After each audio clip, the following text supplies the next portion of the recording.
حان التهاني يوم عيد. كلمات الشاعر حمود العتيبي، أداء أبو أسامة.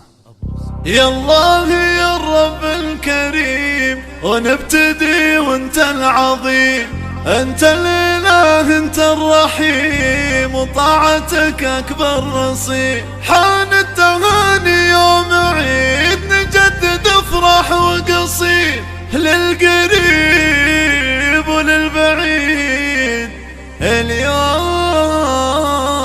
نفرح يوم عيد. يا الله يا الرب الكريم، ونبتدي وانت العظيم، انت الاله انت الرحيم، وطاعتك اكبر نصيب. حان التهاني يوم عيد، نجدد افراح وقصيد، للي قريب وللبعيد. اليوم نفرح يوم عيد، بالعود الازرق والبخور، الكيف والدله تدور. العيد بافراح وسرور، وكل